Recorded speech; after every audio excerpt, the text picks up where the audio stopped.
केसरिया से मन जोगी हुआ रे, दिल झूमे देखो मतवारा हुआ रे, केसरिया से मन जोगी हुआ। हर पल मनाओ केसरी त्योहार।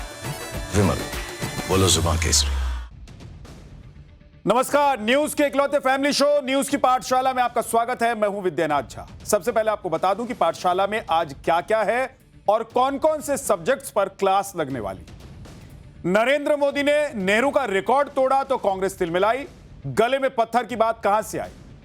मेज थपथपाई, खड़े होकर ताली बजाई, मोदी का ऐतिहासिक अभिनंदन से पूरे विपक्ष को मिर्ची लगी। दुनिया भर के नेता मोदी को भर भर कर दे रहे बधाई। ग्लोबल साउथ में मोदी की लोकप्रियता देखकर मोदी विरोधी गैंग छाती पीटने लगी। नेहरू के 16 साल पर मोदी के 12 साल भारी। नेहरू की कौन कौन सी ऐतिहासिक गलती को मोदी ने सुधारा, पाठशाला में स्पेशल चैप्टर आपको दिखाऊंगा। किसने रोका मीनाक्षी नटराजन के राज्यसभा जाने का रास्ता, कांग्रेस अब क्या करेगी, आगे क्या होने वाला। कांग्रेस का वो भेदी जिसने मीनाक्षी नटराजन के साथ खेला कर दिया, नामांकन का सीक्रेट लीक वाला डबल गेम।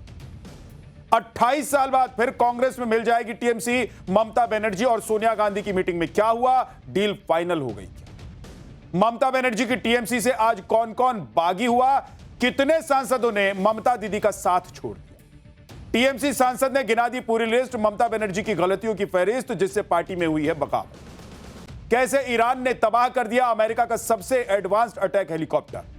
ईरान ने उड़ता टैंक मार गिराया तो बौखलाए ट्रंप ने फाइटर जेट से कहां कहां पर बम बरसा दिए। और अंत में हमारा स्पेशल सेगमेंट, वो सवाल जो दिमाग की बत्ती चला। सोचा है कभी कोट और ब्लेजर में आपने देखा होगा कि आस्तीन यानी कि बाजू के नीचे के हिस्से में एक्स्ट्रा बटन लगे हुए। ये बटन क्यों लगाए जाते हैं, आज आपको बताऊंगा। दिन भर के रिवीजन के बाद न्यूज की पाठशाला में पहला चैप्टर, जिसमें आपको बताऊंगा पीएम की कुर्सी पर 4399 दिन लगातार, मोदी का वो रिकॉर्ड जिससे कांग्रेस को मिर्ची लगी। गले में पत्थर की बात कहां से आ गई। मेज थपथपाई, खड़े होकर ताली बजाई, केंद्रीय कैबिनेट की बैठक में कैसे हुआ मोदी का ऐतिहासिक अभिनंदन। दुनिया भर के नेता मोदी को भर भर के बधाई दे रहे हैं। ग्लोबल साउथ में मोदी की लोकप्रियता देखकर मोदी विरोधी गैंग छाती क्यों पीटने लगी। नेहरू के 16 साल पर मोदी के 12 साल भारी। नेहरू की कौन कौन सी ऐतिहासिक गलती को मोदी ने सुधारा है, पाठशाला में स्पेशल चैप्टर होगा आज। प्रधानमंत्री नरेंद्र मोदी ने आज वो गजब का रिकॉर्ड बना दिया बॉस, जो आजाद हिंदुस्तान में आज तक किसी राजनेता ने नहीं बनाया था। नरेंद्र मोदी को प्रधानमंत्री की कुर्सी पर बैठे हुए आज कुल 4399 दिन हो गए, यानी कि 12 साल 19 दिन का कार्यकाल मोदी ने बतौर पीएम पूरा कर लिया। इसमें खास बात यह है कि मोदी ऐसा करने वाले देश के इकलौते नेता बन गए, क्योंकि वो लगातार इतने दिनों से देश में चुनी हुई सरकार के प्रधानमंत्री बने। आप देखिए कि नरेंद्र मोदी ने 26 मई 2014 को प्रधानमंत्री पद की शपथ ली और आज 10 जून 2026 तक कुल 4399 दिनों से लगातार वो इस पद पर बने हुए, बिना किसी ब्रेक, बिना रुके, बिना टूटे। जबकि देश के पहले प्रधानमंत्री जवाहरलाल नेहरू 3 मई 1952 को चुनी हुई सरकार के पीएम बने और 27 मई 1964 तक इस पद पर बने रहे। इस दौरान नेहरू ने कुल 4398 दिन पीएम की कुर्सी पर बिताए। इस लिहाज से पीएम मोदी ने आज नेहरू का यह रिकॉर्ड तोड़ दिया और इतिहास रच दिया। प्रधानमंत्री नरेंद्र मोदी ने यह खास इतिहास रचा है और कोई सोच भी नहीं सकता था कि गांधी परिवार और नेहरू के अलावा कोई यह काम कर जाएगा इस देश में। लेकिन बॉस, वक्त है बदल गया है। और देखिए कैसे एक छोटा सा आम परिवार का निकला हुआ बच्चा देखते ही देखते एक प्रदेश का मुख्यमंत्री बनता है, देश का प्रधानमंत्री बनता है और सारे रिकॉर्ड एक एक कर अपने नाम करता जाता है। प्रधानमंत्री नरेंद्र मोदी आज इतिहास रचने वाले इस देश के उन नेताओं में शामिल हो गए जो अब उनके आगे कोई नजर नहीं आए, क्योंकि इसके आगे अभी तक कोई है नहीं, और कभी ऐसा हो जाए तो पता नहीं। कांग्रेस को कैसे इस पर आग लगी हुई है और कांग्रेस अपनी भड़ास कैसे निकाल रही है, यह भी आज आपको बताने वाला। अब बीजेपी जब भी इस मामले में आज बोल रही थी तो कांग्रेस की तरफ से ऐसे ऐसे बयान आ गए ना बॉस, आप सुनेंगे तो हैरान हो जाए। आज बीजेपी जब मोदी के इस महा रिकॉर्ड का जश्न मना रही थी तब कांग्रेस और पूरी इंडिया अलायंस शादी में फूफा की तरह मुंह फुलाए बैठे थे। ये ऐसे कैसे हो सकता है, ये तो हुआ ही नहीं, ये तो गड़बड़ है। अरे भाई हुआ ना, चुनी हुई सरकार के प्रधानमंत्री नरेंद्र मोदी 4399 दिन हो गए भाई। तो नेहरू जी से आगे निकल गए, इसमें मुंह फैलाने की क्या बात, फूफा बनने की क्या बात। किसी विपक्षी नेता के मुंह से पीएम मोदी के लिए आज बधाई तक नहीं, एक शब्द किसी ने नहीं कुछ कहा। यह हाल है वो। और नाराजगी इस बात की कि मोदी ने कांग्रेस के सबसे महान नेता जवाहरलाल नेहरू का एक माइलस्टोन रिकॉर्ड तोड़कर आगे निकल गए। बुरा मानने वाली बात है, अच्छा लगना चाहिए ना भाई कि कोई दूसरा नेता भी हमारे देश में ऐसा हुआ है जो इतने दिनों तक प्रधानमंत्री पद पर बैठ सकता है और उसको जनता ने चुना है।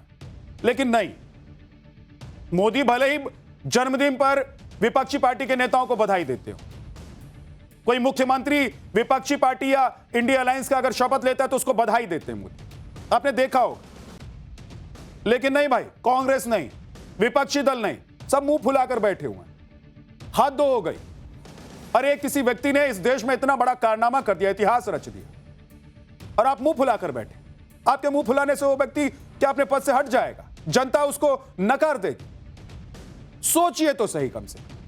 लेकिन दुनिया भर के नेताओं में मोदी को बधाई देने की रेस लगी हुई। इधर तो ये सब मुंह फुलाए बैठे हैं, क्या हम नहीं देंगे, हम नहीं देंगे।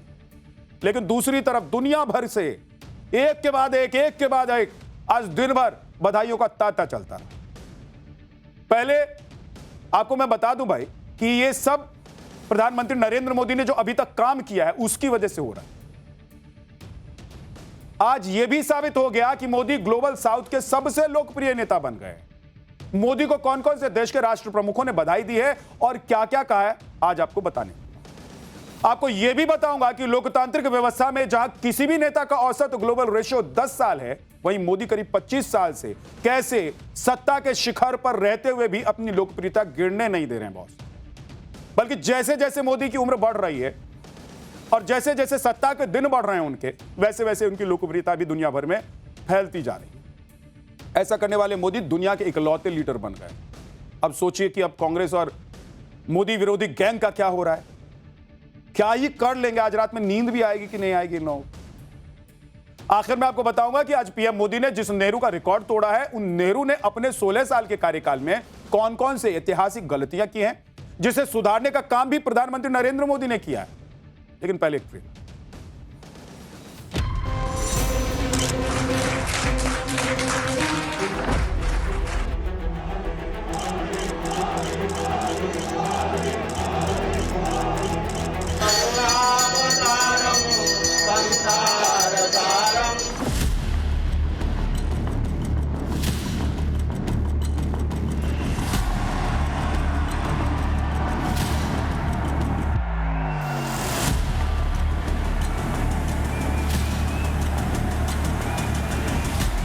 सौगंध मुझे इस मिट्टी की, मैं देश नहीं झुकने दूंगा।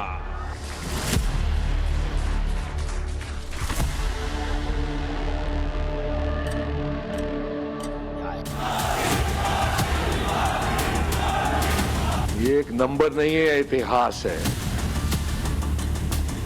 मोदी जी ने पूरे लोकतंत्र और जो कॉन्स्टिट्यूशनल इंस्टीट्यूशंस उनको खत्म कर दिया।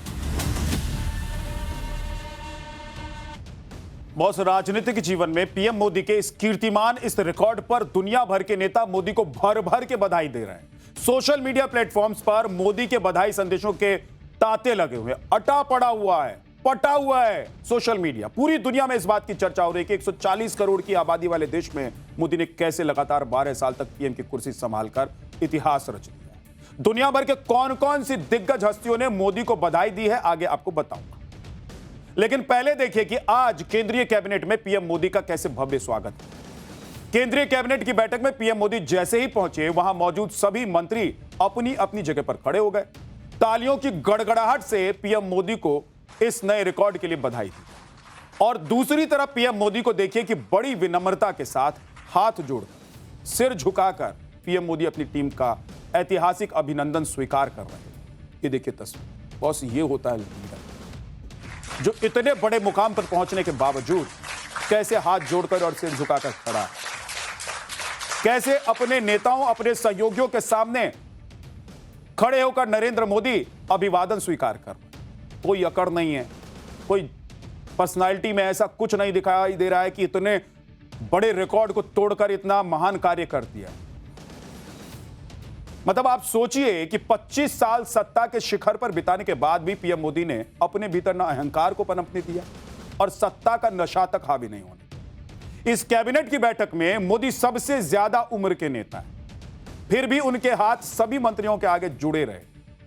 अपनी इसी विनम्रता और आदर भाव की वजह से पीएम मोदी देश के 140 करोड़ लोगों के सीने में धड़कते हैं। पूछते हैं ना विपक्ष के नेता, विपक्ष के लोग और मोदी विरोधी गैंग के लोग कि मोदी में ऐसा क्या है, मोदी में ये है, देखिए, सीखिए। ये सीखने वाली बात कि कोई इस मुकाम पर पहुंचकर भी कैसे पेश आता है। आप देखिए जरा कि केंद्रीय कैबिनेट की बैठक में मोदी का ऐतिहासिक अभिनंदन कैसे किया।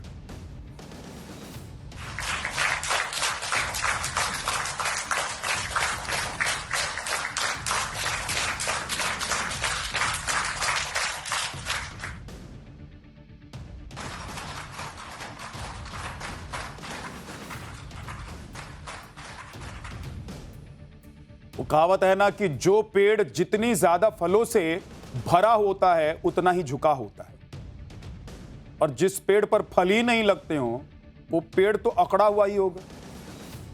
लेकिन प्रधानमंत्री नरेंद्र मोदी को देखिए, आप फिर से देखिए इस तस्वीर, हाथ जोड़कर कैसे सबके सामने, अपने मंत्रिमंडल, केंद्रीय कैबिनेट के सामने वो अभिवादन स्वीकार कर रहे हैं।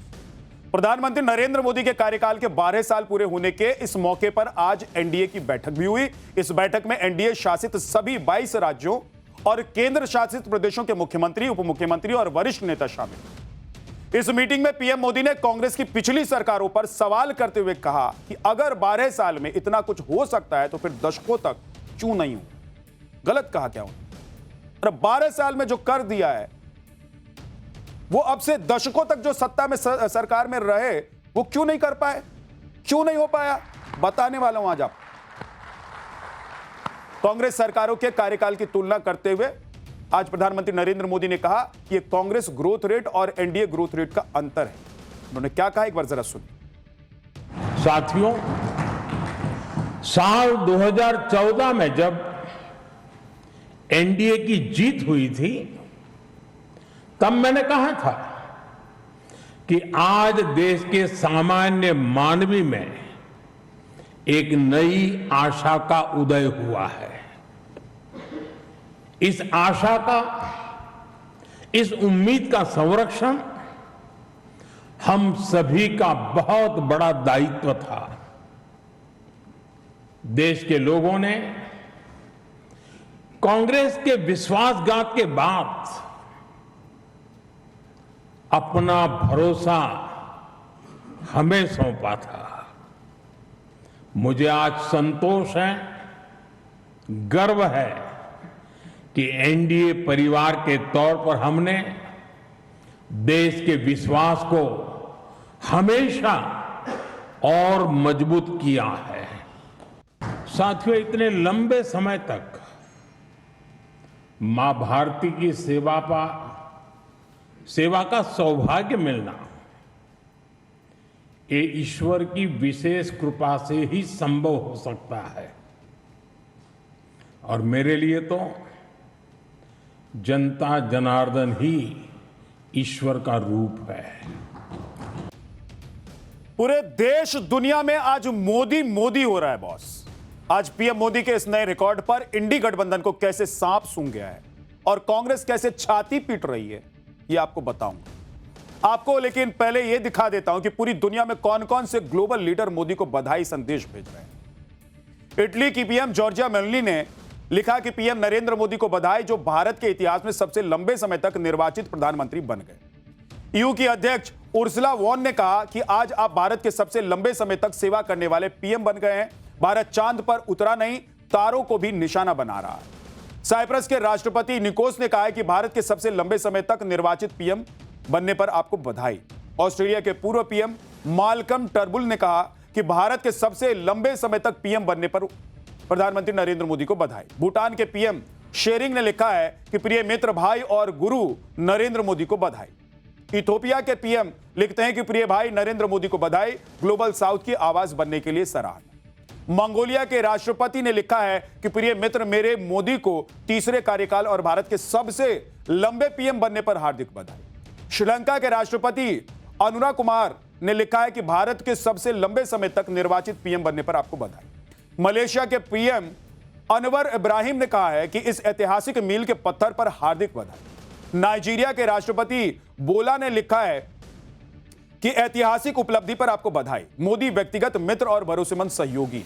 मालदीव के राष्ट्रपति मोहम्मद मुइजू ने लिखा है कि भारत के सबसे लंबे समय तक निर्वाचित पीएम बनने पर आपको बधाई। केन्या के राष्ट्रपति ने कहा है कि ऐतिहासिक मील के पत्थर पर आपको बधाई। और दक्षिण कोरिया के राष्ट्रपति विलियम रूटो ने लिखा है कि भारत के सबसे लंबे पीएम बनने पर नरेंद्र मोदी को बधाई। मतलब पूरी दुनिया में मोदी मोदी मोदी मोदी हो रहा है बॉस। मोदी को बधाई देने के लिए ग्लोबल लीडर्स के बीच रेस लगी हुई है कि कौन क्या लिख देता है।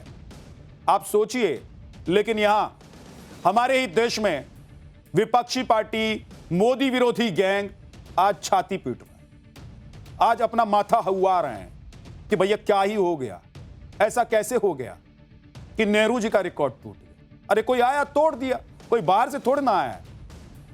नेहरू जी भी इसी देश के थे और मोदी भी इसी देश के हैं, तो अगर नेहरू जी के लिए आप खुशी मना सकते हैं तो मोदी के लिए क्यों नहीं मना सकते। एक तरफ भारत से लेकर दुनिया के कोने कोने से मोदी को बधाइयां मिल रही हैं, लेकिन खुद अपने देश में विपक्षी कुनबा क्या कह रहा है जरा वो भी देखिए। आप हैरान हो जाएंगे बॉस। अरे भाई, पीएम मोदी ने लगातार 12 साल पीएम की कुर्सी संभालकर अगर एक लोकतांत्रिक माइलस्टोन बना दिया है तो वो वाकई बधाई के पात्र है कि नहीं। और एक अच्छे लोकतंत्र में, स्वस्थ लोकतंत्र की पहचान भी यही होती है कि विरोधी भी सत्ता पक्ष की ऐसे मौकों पर तारीफ करे, बधाई दे। लेकिन कांग्रेस को यह बात हजम नहीं हो रही है, डाइजेस्ट नहीं हो रही है कि ऐसा हो कैसे सकता है। कांग्रेस को मिर्ची लगी हुई है। कांग्रेस के नेताओं ने ऐसे ऐसे बयान आज दे दिए बॉस कि आप सुनेंगे तो आप हैरान रह जाएंगे। कांग्रेस ने आज एक तस्वीर भी जारी, जिसमें कांग्रेस ने क्या लिखा देखिए जरा, कि कांग्रेस ने अपने सबसे महान नेता नेहरू का कद पीएम मोदी के सामने कितना ऊंचा दिखा दिया। अरे क्या ये सब बनाने से कोई ऊंचा और नीचा हो जाता है? देखिए, पीएम मोदी के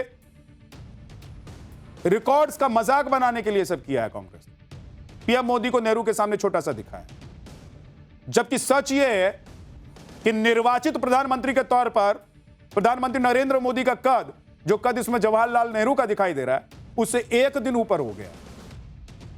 शायद इसलिए कांग्रेस को बहुत बुरा लग रहा है कि ऐसा कैसे हो सकता है, कोई दूसरी पार्टी का कोई नेता ऐसा कैसे कर सकता है। वहीं कांग्रेस ने एक और तस्वीर जारी की है और दावा किया है कि पिछले 12 साल में मोदी सरकार ने देश की अर्थव्यवस्था को कमजोर कर दिया। और इंडी गठबंधन के नेता कुछ बोले भी तो यह कि मोदी को इतिहास भुला देगा और नेहरू को हमेशा याद रखेगा। अब मोदी के बारे में ऐसी बात कोई कुंठा से ग्रस्त आदमी ही कर सकता है। भाई, जिस आदमी ने 12 साल तक काम करके दिखाया है, 3 बार जनता ने जिसको चुना है, पार्टी के चुने हुए सांसदों ने जिसको अपना नेता चुना है, उसको देश भूल जाएगा, इतिहास भूल जाएगा। क्या गजब की बात करते। विपक्ष की इस सोच का जवाब बॉलीवुड से आया है। आप सुनिए कि बॉलीवुड ने इन नेताओं को कैसे जवाब दे दिया। जिस तरह से इस देश में नेहरू जी ने लोकतंत्र को उभारा, बड़ा किया, लोकतंत्र को एक ताकत दी, मोदी जी ने पूरे लोकतंत्र को और जो कॉन्स्टिट्यूशनल इंस्टीट्यूशंस है उनको खत्म कर दिया। मोदी ने बचाने की कोशिश की और मोदी ने खत्म कर दिया।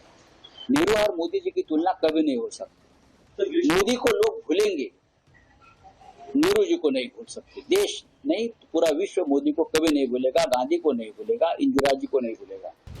आप सोचिए कि कोई पार्टी के नेता इतने नकारात्मक, नेगेटिव कैसे हो सकते हैं कि किसी ऐतिहासिक दिन पर किसी को बधाई तक नहीं।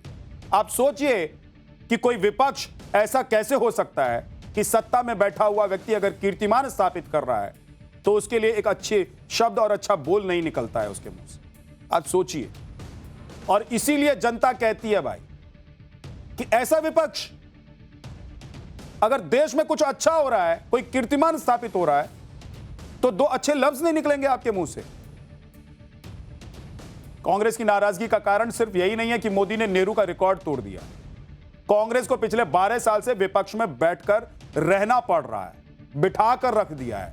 यह उससे बड़ी परेशानी है, उससे बड़ा दर्द है कांग्रेस के लिए। कांग्रेस को इस बात की भी बड़ी गहरी पीड़ा है कि जो फैसले नेहरू ने अपने कार्यकाल में लिए उसे एक एक करते मोदी ने कैसे ठीक कर दिया, पलटते चले गए। मोदी ने नेहरू की ऐतिहासिक गलतियों को चुन चुन कर सुधारा है, जिसकी जरूरत देश को थी। मोदी जी पकड़ लिए कि ये सब जो हुआ है ना, नेहरू जी के टाइम पर ये सब ठीक नहीं हुआ है देश के साथ। और धीरे धीरे देखिए एक एक करके मोदी जी ने कैसे सब कुछ बदलना शुरू कर दिया। आप देखिए कि नेहरू ने 1960 में पाकिस्तान के साथ सिंधु जल संधि की, लेकिन प्रधानमंत्री नरेंद्र मोदी ने 2025 में इस संधि को निलंबित कर दिया। बोला कि नहीं, ये संधि नहीं चलेगी।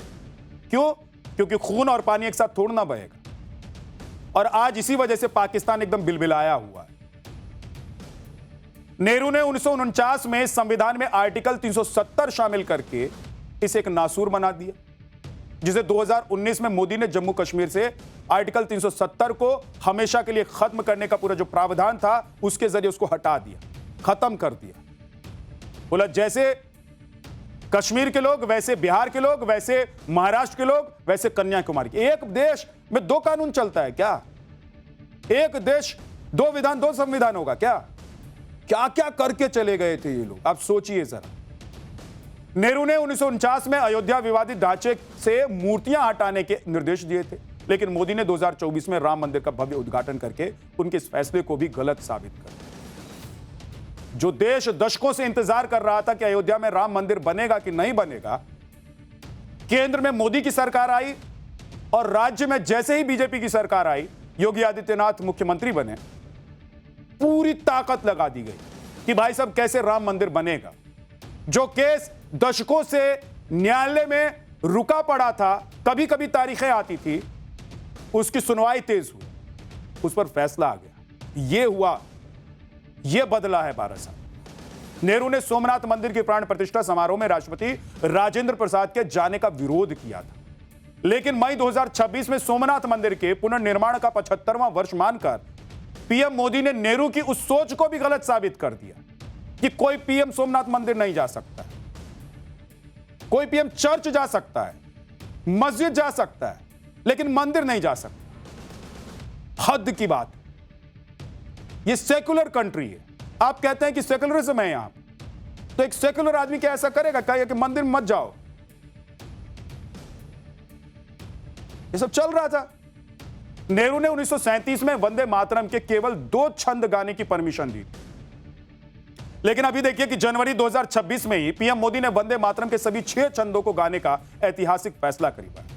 और इस तरह से पीएम मोदी ने नेहरू की 5 बड़ी गलतियां, उनके द्वारा जो 5 भूल किए गए थे, जो आरोप लगता रहा है कि नेहरू के सारे भूल थे, उसको उन्होंने ठीक कर दिया। राज्यसभा के उपसभापति हरिवंश नारायण सिंह भी यह मानते हैं कि नेहरू की गलतियों का अंजाम भारत आज तक भुगत रहा है। आप इसको ऐसे भी समझिए बॉस कि देश में बड़े बड़े क्रिकेटर रहे। आप सोचिए कि कपिल देव से लेकर सचिन तेंदुलकर, वीरेंद्र सहवाग, रोहित शर्मा, विराट कोहली, उसके बाद अगर वैभव सूर्यवंशी आ गए और उन्होंने सबका रिकॉर्ड तोड़ दिया तो लोग उसको बधाई नहीं देंगे, कहेंगे कि नहीं बहुत शानदार, महान खिलाड़ी हो गया। लेकिन यहां ये लोग मानने को तैयार नहीं कि मोदी जी महान है, मोदी जी ने कीर्तिमान स्थापित कर दिया। सांप सूंघ गया, कोई बोल नहीं रहा, और बोल रहा है तो सिर्फ और सिर्फ बुराई कर रहा है। आप देखिए कि 1947 में नेहरू करीब 16 साल, 1947 से अब तक प्रधानमंत्री के तौर पर जवाहरलाल नेहरू 16 साल तक देश के प्रधानमंत्री रहे, जबकि मोदी ने 12 साल ही पूरे किए हैं। आप देखिए कि नेहरू ने अपने 16 साल में क्या उपलब्धि हासिल की और मोदी के हिस्से में महज 12 साल में कौन कौन सी उपलब्धियां आ गई। आप गिनते जाइए, देखते जाइए, और अगली बार अगर कोई आपसे पूछ दे कि 12 साल और वो 16 साल बताइए, तो आप बता सकते। नेहरू ने 5 आईआईटी की स्थापना की, मोदी ने 8 नए आईआईटी बना दिए, खोल दी। नेहरू ने 2 आईआईएम की स्थापना की, उसके नींव रखे, मोदी ने 8। नेहरू ने 16 साल में 1 एम्स बनाया, उसकी स्थापना की, तो मोदी ने 12 साल में 16 नए एम्स बना दिए बॉस। नेहरू ने भाखड़ा नांगल बांध बनाया, रिहंद बांध बनाया, और कुछ ऐसे और प्रोजेक्ट्स बनाए, तो पीएम मोदी ने अब तक 100 बड़े सिंचाई और हाइड्रो प्रोजेक्ट्स बना दिए हैं। इन 12 सालों में बना दिया। बोले कि आप लोग तो दशकों तक करते रहे राज, कभी नेहरू जी, कभी इंदिरा जी, कभी राजीव जी, कभी दूसरे जी, हमारे बाकी जो प्रधानमंत्री थे सब रहे ना। लेकिन आप सोचिए कि 12 साल में इन्होंने जो कर दिया है, सबका रिकॉर्ड नहीं तोड़ दिया है। हरिवंश सिंह मोदी की दूरदर्शिता और उनके अटल इरादों पर क्या कह रहे हैं, एक बार फिर से सुनिए। शायद वो पहले राजनेता है जो इतने बड़े स्वप्नदर्शी और साथ ही उसको इंप्लीमेंट करने वाले, महज सपना नहीं, उस सपना को साकार करके यथार्थ प्रैक्टिकली धरती पर उतारने वाले वह अकेले राजनेता। तो इस तरह इतिहास में सपना बड़ा देखने वाला और उस सपना को साकार करके जमीन पर उतारने वाला कोई अगर राजनेता है तो हमारे प्रधानमंत्री जी। इतने लंबे समय तक और यह लोकप्रियता लोकतांत्रिक व्यवस्था में बनाए रखने वाले शायद वो पहले राजनेता। आज पीएम मोदी ने 5वां रिकॉर्ड बना दिया बॉस। इससे पहले पीएम मोदी ने पिछले 12 साल में 4 ऐसे रिकॉर्ड तोड़े हैं जो कभी कांग्रेसी नेताओं के नाम हुआ करते थे। इसमें से पहला रिकॉर्ड है भारत में सरकार के प्रमुख के रूप में सबसे लंबा कार्यकाल, यानी कि राज्य और केंद्र दोनों को मिलाकर किसी नेता ने कितने दिनों तक हेड ऑफ गवर्नमेंट का रोल निभाया है। नरेंद्र मोदी पहली बार 7 अक्टूबर 2001 को गुजरात के मुख्यमंत्री बने। 26 मई 2014 को देश के प्रधानमंत्री बने, यानी कि 7 अक्टूबर 2001 से 8 जून 2026 तक पीएम मोदी कुल 9013 दिनों तक, यानी कि 24 साल 8 महीने 2 दिन तक राज्य और केंद्र सरकार के हेड के तौर पर बने हुए। अब पीएम मोदी का दूसरा रिकॉर्ड देखिए। पीएम मोदी सबसे लंबे समय तक शासन करने वाले गैर कांग्रेसी प्रधानमंत्री भी बन गए हैं। आज 8 जून तक उन्होंने पीएम की कुर्सी पर 4397 दिन पूरे कर लिए हैं। ऐसा करने वाले वो इकलौते गैर कांग्रेसी प्रधानमंत्री। पीएम मोदी का तीसरा रिकॉर्ड 2014 से पीएम मोदी ने अपनी अगुवाई में लगातार 3 आम चुनाव में जबरदस्त जीत हासिल की है और केंद्र में लगातार 3 बार उन्होंने अपनी सरकार बना ली। नरेंद्र मोदी पहली बार 7 अक्टूबर 2001 को गुजरात के मुख्यमंत्री बने थे और तब से लेकर अभी तक का जो उनका सफर है वो चल रहा है बॉस, रुकने का नाम नहीं ले रहा। और आज तक प्रधानमंत्री नरेंद्र मोदी ने कैसे एक एक अपने तमाम पड़ावों को पार किया है वो भी गजब है। और कैसे उन्होंने वो मुकाम हासिल करे, वो रिकॉर्ड बना दिए हैं जो किसी और ने नहीं बनाया था। इसीलिए ना आज प्रधानमंत्री नरेंद्र मोदी को लेकर कहा जा रहा है कि भाई 12 साल में वो सब कर दिया जो कोई कर नहीं पाया अभी।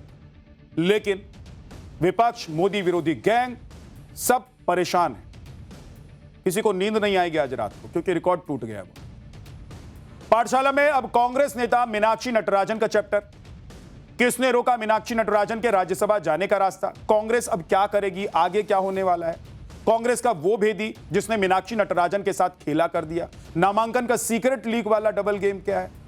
मध्य प्रदेश में राज्यसभा चुनाव अब एक अलग ही मोड़ पर चला गया है, जो कि कांग्रेस के राज्यसभा चुनाव जीतने के लिए अपने विधायकों को हवाई जहाज में भर भर कर बेंगलुरु पहुंचा रही थी जो कांग्रेस, अब उनके उम्मीदवार मीनाक्षी नटराजन का नामांकन रद्द हो गया।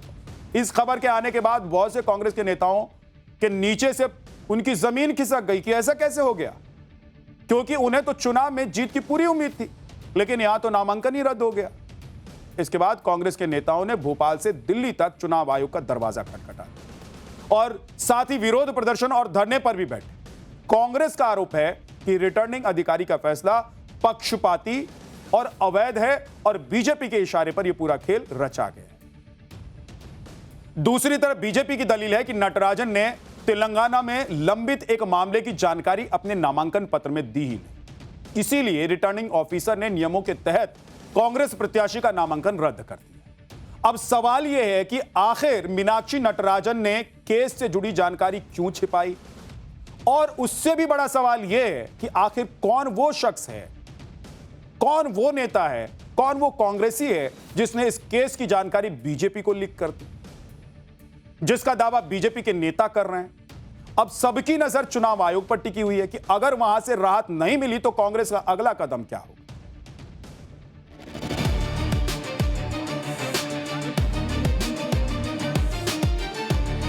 हमारा आज भी संवैधानिक संस्थाओं पर पूरा उम्मीद है, इसीलिए हम ये लड़ाई लड़ रहे हैं।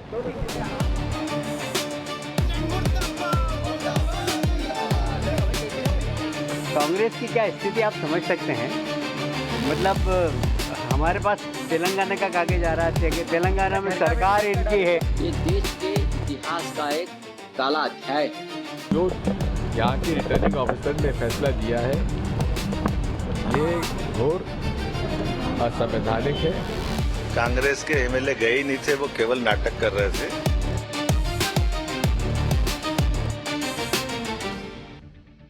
मीनाक्षी नटराजन की राज्यसभा चुनाव में जीत को लेकर कांग्रेस शुरू से ही बहुत कॉन्फिडेंट दिखाई दे रही, लेकिन बीजेपी ने मीनाक्षी से जुड़े एक पुराने केस का खुलासा करके पूरा गेम पलट दिया हुआ। आप सोचिए कि 8 जून को मीनाक्षी नटराजन ने मध्य प्रदेश विधानसभा सचिवालय में नामांकन दाखिल किया। 9 जून को नामांकन की जांच के दौरान भाजपा ने आपत्ति दर्ज कराई। बीजेपी के उम्मीदवार महेश केवट और मंत्री कैलाश विजयवर्गीय ने आरोप लगाया कि मीनाक्षी नटराजन ने अपने नामांकन पत्र में तेलंगाना की एक अदालत में लंबित मामले की जानकारी छिपा ली। इसके बाद रिटर्निंग अधिकारी ने दोनों पक्षों की दलीलें सुनी और मीनाक्षी नटराजन का नामांकन रद्द कर दिया। नामांकन खारिज होने के बाद कांग्रेस में हलचल मच गई। इसके बाद भोपाल और दिल्ली में कांग्रेस ने बीजेपी के खिलाफ धरना शुरू कर दिया। आज कांग्रेस के कई सीनियर नेता मीनाक्षी नटराजन के साथ चुनाव आयोग से मिलने पहुंचे और नटराजन का नामांकन फिर से बहाल करने की मांग रखी। कांग्रेस को उम्मीद है कि मुख्य चुनाव आयोग से मीनाक्षी नटराजन को राहत मिल सकती। एक बार सुनिए। हमारा आज भी संवैधानिक संस्थाओं पर पूरा उम्मीद है, इसीलिए हम ये लड़ाई लड़ रहे हैं। चुनाव आयोग ने क्या कहा आप लोग? चुनाव आयोग ने अभी हमारी सुनवाई की है और अब हम वेट कर रहे हैं। तो आपको लगता है कि आपको इंसाफ मिलेगा? हम हमारी लड़ाई में हैं। हमारा आज कहीं न कहीं लोकतंत्र में अब भी कोई न कोई प्रकार की लोकतांत्रिक शुचिता बाकी हो। कोर्ट का रास्ता खुला हुआ है क्या? हमारे तरफ से हमारे सीनियर लॉयर्स ने अपना सवाल रखा है और हम अपनी लड़ाई लड़ रहे हैं। कांग्रेस ने बीजेपी पर आरोप लगाया है कि एक साजिश के तहत पर्चा निरस्त किया गया है, जिससे लोकतंत्र की हत्या हो गई। हर बात में लोकतंत्र की हत्या हो जाती है भाई इनके लिए। पहले जवाब दीजिए ना कि केस के बारे में जानकारी छुपाई कि नहीं छुपाई। लेकिन दूसरी तरफ बीजेपी ने उल्टा चोर कोतवाल को डांटे वाली मिसाल दे डाली। बीजेपी का तर्क है कि कांग्रेस प्रत्याशी ने अपने नामांकन में कोर्ट केस की एक अहम जानकारी छुपाई, तो ये साजिश कैसे हो गई? सही बात है ना कि अगर नहीं है मामला कोर्ट में तो वही बता दीजिए कि नहीं है, और अगर है तो छुपाई तो फिर तो पूछा जाएगा ना कि कैसे छुपा ली भाई आप, क्योंकि जानकारी तो देनी होती है। बीजेपी की तरफ से पेश आपत्ति में कहा गया है कि मीनाक्षी नटराजन से जुड़ा मामला कोर्ट में लंबित है। इस प्रकरण में मीनाक्षी नटराजन अपना जवाब भी दाखिल कर चुके। इसके बावजूद राज्यसभा चुनाव के लिए दाखिल शपथ पत्र में इस मामले को उन्होंने नहीं बताया। बीजेपी ने इन तथ्यों को छिपाने का मामला बताते हुए नामांकन को रद्द करने की मांग की। दूसरी तरफ कांग्रेस का तर्क है कि मीनाक्षी नटराजन के खिलाफ कोर्ट में अभी तक आरोप तय नहीं किए गए। इसके अलावा मीनाक्षी के खिलाफ कोई आपराधिक मामला दर्ज नहीं। ऐसे में बीजेपी की आपत्ति का कोई कानूनी आधार है ही नहीं। इसके पीछे बीजेपी की एक सोची समझी साजिश है। कांग्रेस के एमएलए गए ही नहीं थे, वो केवल नाटक कर रहे थे। कांग्रेस की पोल खुल गई। कांग्रेस के नेता आपस में लड़ रहे थे राज्यसभा की सीट पाने के लिए, और इस षड्यंत्र का शिकार वो मीनाक्षी नटराजन को कर गए। और मीनाक्षी नटराजन ने भी अपने आपराधिक रिकॉर्ड को छुपा करके मध्य प्रदेश की जनता का अपमान किया, और कांग्रेस पार्टी को उनसे जवाब पूछना चाहिए। अब मजे की बात यह है कि जो इलेक्शन कानून है, जो चुनाव आयोग का कानून है, जिसमें एक खुलासा की उत्तरदायित्व है, उसमें लिखा है स्पष्ट कि आपको सिर्फ वो वाला खुलासा करना है जिसमें अपराध अगर प्रूव हो तो दंड 2 वर्ष से ज्यादा हो, और जिसमें चार्जेस फ्रेम हो चुके हों। ये कानून में लिखा है सेक्शन 33A में, जो हमको पढ़ने की आवश्यकता नहीं है। उसका उत्तरदायित्व, उसका कर्तव्य है आरओ को देखने की। अब एक बार वो पूरा मामला आपको बता देता हूं जिसकी वजह से मीनाक्षी नटराजन को लेकर अभी इतना बवाल हो गया है, विवाद हो गया है और उनका नामांकन रद्द कर दिया गया। साल 2022 में तेलंगाना की पूर्व कांग्रेस महिला नेता श्रीलता ने पुलिस में शिकायत दर्ज कराई, जिसमें उन्होंने कांग्रेस के नेता कुंभम शिवकुमार रेड्डी पर प्रताड़ना और छेड़छाड़ के गंभीर आरोप लगाए। मीनाक्षी नटराजन तेलंगाना कांग्रेस की प्रभारी हैं, इसीलिए श्रीलता ने इसकी शिकायत की, लेकिन उन्होंने कोई एक्शन नहीं लिया। श्रीलता का यह भी आरोप है कि मीनाक्षी ने आरोपी शिवकुमार रेड्डी को राजनीतिक संरक्षण भी दे दिया। इसके बाद गवाह और सबूत की कमी के कारण पुलिस ने केस बंद कर दिया। लेकिन श्रीलता ने सितंबर 2025 में हैदराबाद की एक कोर्ट में पिटीशन दाखिल की। इसमें आरोप लगाया गया कि मीनाक्षी नटराजन सहित कांग्रेस के कई नेताओं ने शिकायत की जानकारी होने के बावजूद कार्रवाई नहीं की। इस पर कोर्ट ने BNSS की धारा 223 के तहत मीनाक्षी सहित दूसरे प्रतिवादियों को नोटिस जारी कर। मीनाक्षी नटराजन ने 25 अक्टूबर 2025 को अदालत में अपना जवाब दाखिल किया। अब कांग्रेस का तर्क है कि यह कोई क्रिमिनल केस नहीं है, सिर्फ प्राइवेट कंप्लेंट है। इसका नामांकन पत्र में खुलासा करना जरूरी नहीं। सुनिए। जो यहाँ के रिटर्निंग ऑफिसर ने फैसला दिया है ये घोर असंवैधानिक है और उसमें ये हकीकत है कि बहुत ही पक्षपात तरीके से उन्होंने ये निर्णय दिया है। और इसमें ये भी बात साफ है कि अनेक प्रकरण हैं जहाँ इस प्रकार के प्रकरणों को अनदेखा किया गया, लेकिन यहाँ पर FIR दर्ज नहीं है, केस दर्ज नहीं है, उसके बाद भी उसका फॉर्म रिजेक्ट किया गया है। मीनाक्षी नटराजन का नामांकन निरस्त होने के बाद कांग्रेस ने विरोध की लड़ाई सड़क पर उतरकर लड़नी शुरू कर दी है। आज भोपाल में कांग्रेस नेताओं और कार्यकर्ताओं ने उपवास शुरू करके अपना विरोध दर्ज कराया। इसमें पूर्व मुख्यमंत्री दिग्विजय सिंह भी धरने में शामिल हुए। कांग्रेस ने चेतावनी दी है कि अगर चुनाव आयोग से बात नहीं बनी तो वो इस मामले को लेकर सुप्रीम कोर्ट में जाएंगे। देखिए कि भोपाल से हमारे संवाददाता मकरंद काले ने इस पर जो रिपोर्ट भेजी है उसमें क्या। मीनाक्षी नटराजन का नामांकन निरस्त होने के बाद कांग्रेस लगातार निर्वाचन आयोग पर और भारतीय जनता पार्टी पर आरोप लगा रही है कि ये पूरा एक सीट चोरी का षड्यंत्र है। तस्वीरें आपको दिखा रहा हूं, यहां पर उपवास चल रहा है। ये एक दिन का उपवास बीजेपी सरकार के दबाव में जिस तरह से नामांकन निरस्त किया गया है उसके खिलाफ रखा गया है और तमाम जो कांग्रेस के वरिष्ठ नेतागण हैं इस समय पहुंचे हुए हैं। उमंग सिंगार, अरुण यादव, कमलेश्वर पटेल, दिग्विजय सिंह आपको तस्वीरों में नजर आ रहे होंगे। यहाँ तमाम वरिष्ठ नेता पहुंचे हैं और अपना विरोध यहाँ दर्ज करा रहे हैं। इलेक्शन कमीशन को भी शिकायत की गई है और जो तमाम नेता हैं उनका आरोप यही है कि एक षड्यंत्र के तौर पर एक तरफ कांग्रेस के नेता सड़कों पर विरोध प्रदर्शन कर रहे हैं, दूसरी तरफ बीजेपी ने यह कहकर सनसनी फैला दी है कि मीनाक्षी नटराजन से जुड़े केस की जानकारी एक कांग्रेसी नेता ने ही उन्हें दी थी। इस जानकारी के आधार पर मीनाक्षी नटराजन का नामांकन रद्द किया गया है। इस खुलासे के बाद कांग्रेस में खलबली मच गई है कि आखिर वो कौन भेदी है जिसने ये जानकारी बीजेपी को जाकर लीक कर दी। हमें जो कागज मिले वो किसने दिए? जी कहाँ से आए? हमारे तेलंगाना से। कहाँ से आए भाई? और इसलिए कांग्रेस की क्या स्थिति आप समझ सकते हैं। मतलब हमारे पास तेलंगाना का कागज आ रहा है, तेलंगाना में सरकार इनकी है, सरकार इनकी है, तो आप समझ सकते हैं आप कि हमें कांग्रेस के ही लोगों ने जानकारी दी होगी, हमारे पास तो कोई जानकारी थी नहीं। तो कांग्रेस की ये अब बीजेपी की बात अगर आप मान लें तो कांग्रेस के लिए और बुरी स्थिति है कि उनके घर का ही कोई नेता बीजेपी को जाकर संदेश पहुंचा देता है और कहता है कि ऐसे कर लीजिए, ऐसे हो जाएगा। गजब है। उम्मीदवार के जानकारी छुपाने या बताने को लेकर चुनाव आयोग की क्या गाइडलाइंस है? चुनाव आयोग की गाइडलाइंस के मुताबिक सभी उम्मीदवारों को अपनी उम्र, शिक्षा, संपत्ति और आपराधिक मामलों से जुड़ी जानकारी देना अनिवार्य है। इसमें सभी तरह के लंबित आपराधिक मामले और जिनमें सजा हो गई है उनका पूरा विवरण रिटर्निंग ऑफिसर को देना जरूरी है। पार्टियों को अपनी वेबसाइट में इन विवरणों को सार्वजनिक करने के साथ टीवी और अखबार में ज्ञापन देना भी जरूरी है। इसके लिए चुनाव आयोग ने फॉर्म C6, C7, C8 और CA जारी किए हुए हैं। चुनाव आयोग ने 19 मार्च 2019 को सभी राजनीतिक दलों को पत्र लिखकर सवाल की पूरी लिस्ट जारी की। इसमें सवाल नंबर 8 के जवाब के अनुसार जिन मामलों में सिर्फ FIR दर्ज हुई है उसका पूरा विवरण देना जरूरी है।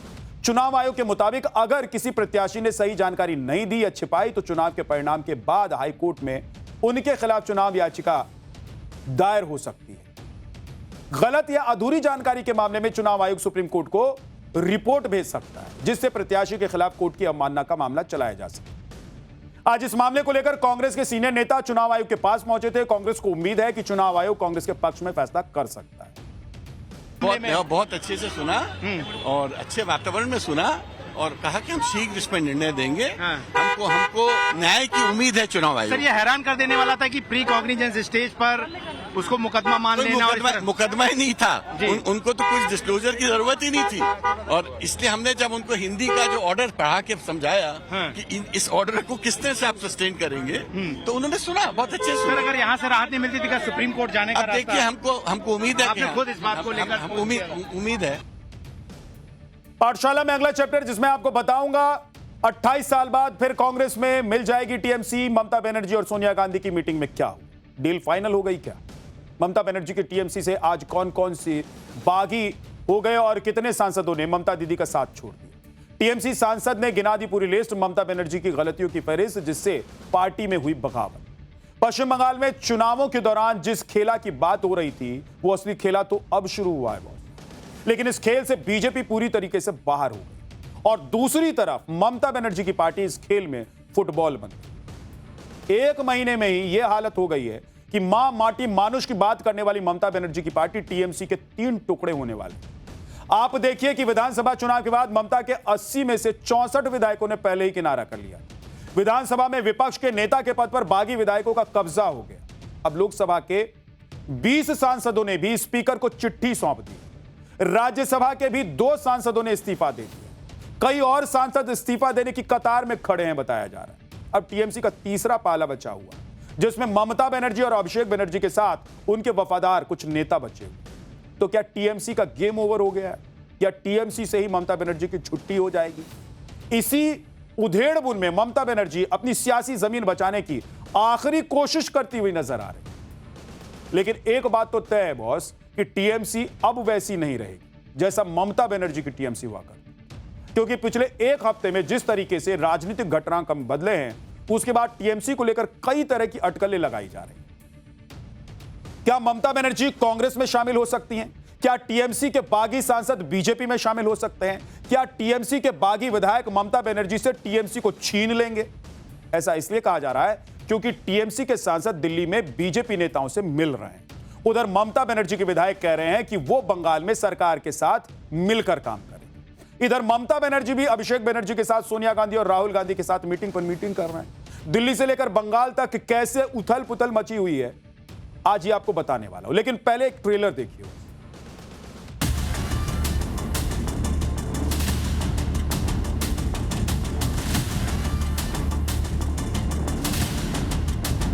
इसके ऊपर हमारा कोई कमेंट नहीं है। दिल्ली में क्या मीटिंग चल रहा है उसके ऊपर एक भी शब्द नहीं बोलूंगा। 30 एमपी लोकसभा का नहीं जा रहे हैं, राज्यसभा का 2 रिजाइन कर चुके हैं। कुछ भी होगा, बंगाल के सारे कांग्रेस पार्टी के आम वारकार, ये जो भी है सबको संज्ञान में लेते हुए ही करेंगे।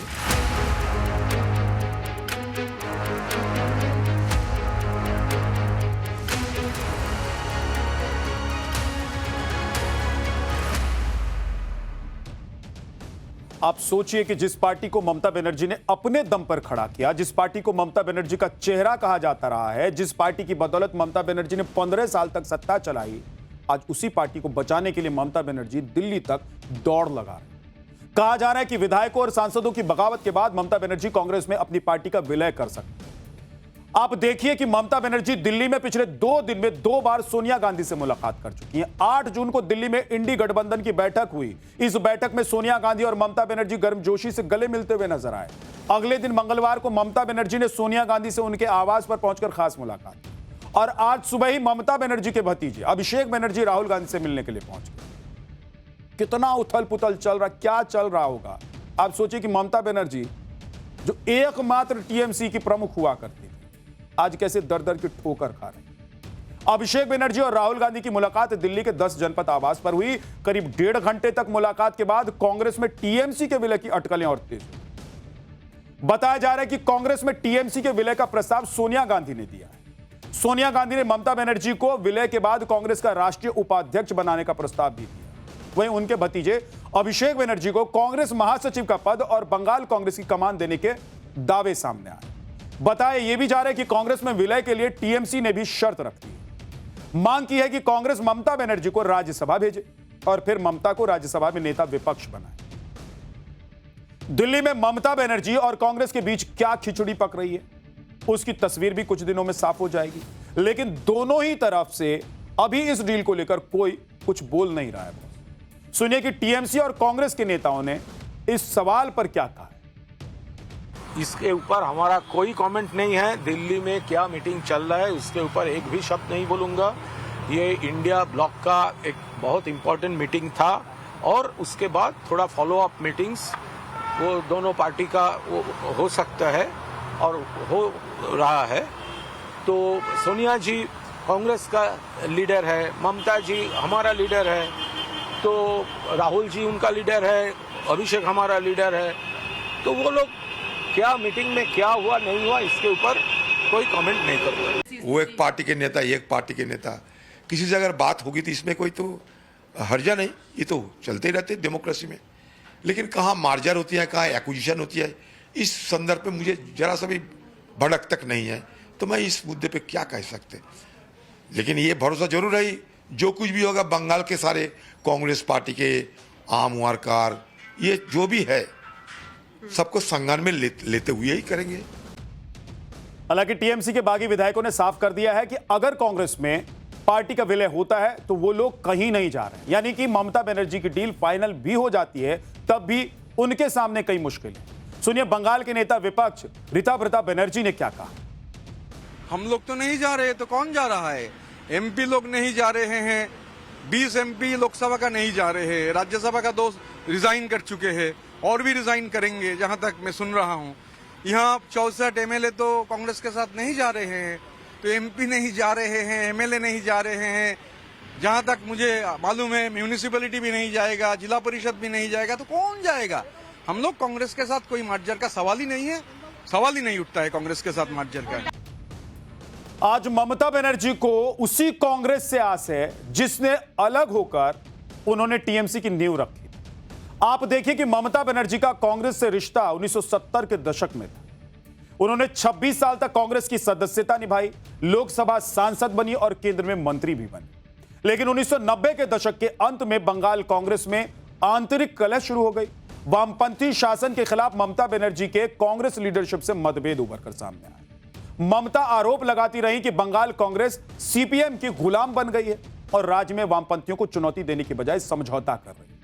9 अगस्त 1997 को कोलकाता में कांग्रेस कमेटी का पूर्ण सत्र चल रहा था जिसमें ममता बनर्जी को निमंत्रण नहीं मिला। उन्होंने एक विशाल जनसभा की और तृणमूल कांग्रेस के गठन की घोषणा कर दी। तब जलवा हुआ करता था एकदम। ममता बनर्जी ने टीएमसी बनाने के बाद जो चाहा पश्चिम बंगाल में किया, लेकिन 22 दिसंबर 1997 को कांग्रेस ने उन्हें पार्टी से निष्कासित कर दिया। ममता बनर्जी ने प्रेस कॉन्फ्रेंस में ऐलान किया कि वो तृणमूल कांग्रेस के बैनर पर चुनाव लड़ेंगे। 1 जनवरी 1998 को चुनाव आयोग ने इसे आधिकारिक राजनीतिक दल के रूप में मान्यता दी। कांग्रेस और टीएमसी के विलय की अटकलों के बीच अब ममता बनर्जी को नसीहत देने वालों की भी कमी। शिवसेना के संजय राउत कह रहे हैं कि कांग्रेस को मजबूत करने के लिए पार्टियों को एक साथ आगे आ जाना चाहिए। ये शिवसेना उद्धव गुट के नेता हैं, कह रहे हैं कि कांग्रेस के झंडे के नीचे आकर सभी दलों को बीजेपी से लड़ना चाहिए। अब सोचिए कि इंडी अलायंस यानी कि इंडी गठबंधन इन्होंने बनाया बीजेपी से लड़ने की। अलग अलग पार्टी एक मंच पर एक टेबल पर बैठकर बीजेपी से लड़ती रही। अब वो काम भी नहीं हो रहा है। तो क्या संजय राउत ये कहना चाहते हैं कि सभी पार्टी कांग्रेस में शामिल हो जाए, विलय हो जाए सबका, और तब लड़ लेंगे मोदी से? ये पहली बार नहीं है। वैसे ममता बनर्जी को लेकर आपको बता दूं कि कांग्रेस की जरूरत उन्हें पड़ी। 2001, 2009 और 2011 में ममता बनर्जी की टीएमसी ने कांग्रेस के साथ गठबंधन किया, लेकिन इस बार के विधानसभा चुनाव के दौरान दोनों पार्टियों ने एक दूसरे पर जमकर हमला बोला। वो भी तब जब दोनों पार्टियां इंडी गठबंधन का हिस्सा थी, जिसका मैं जिक्र कर रहा था कि भाई ये सभी इंडी गठबंधन के बैनर तले क्यों आए, कि मोदी को हराना है, बीजेपी को हराना है, लेकिन नहीं हो पाया। राहुल गांधी ने कैसे ममता बनर्जी को लेकर पानी पी पी कर उस वक्त बयान दिए थे जब चुनाव चल रहा था, जब कांग्रेस कह रही थी कि टीएमसी हमारी कोई नहीं, टीएमसी कह रही थी कि अगर इधर टेबल पर साथ में बैठ गए तो भगा देंगे बंगाल से। मतलब इतना सब कुछ चल रहा था बंगाल में। लेकिन अब देखिए कि ममता बनर्जी कांग्रेस के द्वारे खड़ी। एक बार राहुल गांधी क्या कह रहे थे उस वक्त सुनिए। भाई और बहनों, ममता जी बीजेपी के लिए बंगाल में रास्ता खोल रही है। यह सच्चाई है। सच्चाई है कि अगर ममता जी ने सही तरीके से काम किया होता, अगर ममता जी ने बंगाल के लिए काम किया होता, भ्रष्टाचार नहीं किया होता, आरजी कार जैसे केस पर एक्शन लिया होता, तो यहां पर कोई बीजेपी का खतरा नहीं होता। ये पश्चिम बंगाल में जब विधानसभा के चुनाव चल रहे थे उस वक्त का बयान है राहुल गांधी का। आप अंदाजा लगाइए कि उस वक्त राहुल गांधी क्या कह रहे थे, बोल रहे थे, और अब ममता बनर्जी, राहुल गांधी और सोनिया गांधी के यहां दौड़ लगा। आज ही ममता बनर्जी को एक और बड़ा झटका लग गया बॉस। टीएमसी की राज्यसभा सांसद सुष्मिता देव ने संसद की सदस्यता और पार्टी की सदस्यता से इस्तीफा दे दिया। पार्टी से इस्तीफा देने के बाद सुष्मिता देव ने असम के सीएम हिमंता बिस्वा शर्मा से भी मुलाकात की, जिसके बाद अटकलें लगाई जाने लग गई कि बीजेपी में वो शामिल हो सकते। हालांकि जब उनसे सवाल किया गया तो उन्होंने ममता बनर्जी पर कुछ भी बोलने से इनकार कर दिया। सुनिए कि सुष्मिता देव ने क्या कहा। मैं ममता दीदी के बारे में कुछ कमेंट नहीं करूंगी और ये तय है, पर ये जरूर है, हाँ मैंने तृणमूल कांग्रेस छोड़ा है और देखिए मुझे मेरा जो फ्यूचर स्टेप होगा मैं विस्तारित रूप से आप लोगों के साथ प्रेस मीट कर। और आज टीएमसी के 19 बागी सांसदों की लिस्ट भी सामने आ गई जिन्होंने दस्तखत किए हैं। इसमें सबसे चौंकाने वाला नाम आपको बताऊं कौन सा है? सायोनी घोष, शत्रुघ्न सिन्हा, यूसुफ पठान। ये 3 नाम ऐसे इस लिस्ट में सामने आ गए, दिख गए, जिसको देखकर लोगों ने कहा कि क्या ये ऐसा भी हो सकता है? सायोनी घोष, शत्रुघ्न सिन्हा, यूसुफ पठान, ये भी टीएमसी छोड़ देंगे। लेकिन हो गया बॉस। सायोनी घोष टीएमसी की फायर ब्रांड नेता रही हैं। वो जादवपुर लोकसभा सीट से सांसद हैं, तेज तर्रार, इतनी कि ममता बनर्जी से उनकी तुलना की जाने लग गई। विधानसभा चुनाव में टीएमसी की सबसे बड़ी स्टार प्रचारक के तौर पर उभर कर निकली। बताया जा रहा है कि सायोनी घोष की नाराजगी की सबसे बड़ी वजह उन्हें पार्टी नेतृत्व से समर्थन नहीं मिलना। असल में सायोनी चुनाव प्रचार के समय विपक्ष के निशाने पर आई तो उनके साथ कोई नेता खड़ा नहीं हुआ। अभिषेक बनर्जी ने इसी साल सायोनी घोष को पार्टी की युवा इकाई टीएमसी यूथ कांग्रेस का राष्ट्रीय अध्यक्ष बनाया था। लेकिन जिस तरह से अभिषेक बनर्जी का पार्टी में विरोध हो रहा है, उससे भी सायोनी घोष खुद को अलग करना चाहती हूं। सुनिए कि टीएमसी की बागी विधायक शताब्दी रॉय ने ममता बनर्जी और अभिषेक बनर्जी से नाराजगी की कितनी वजह गिना दी।